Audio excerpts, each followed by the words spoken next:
Hey everyone, welcome back to another tutorial. In this Proton Mail guide for 2026, I'll show you how to fix Proton Mail not receiving emails.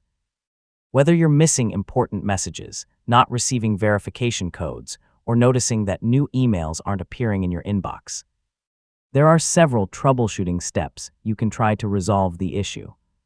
So let's get started. The latest version. Outdated apps can sometimes experience synchronization problems. For browser users, try refreshing the inbox, clearing your browser cache, or signing out and back into your account. This can help resolve temporary loading or synchronization issues.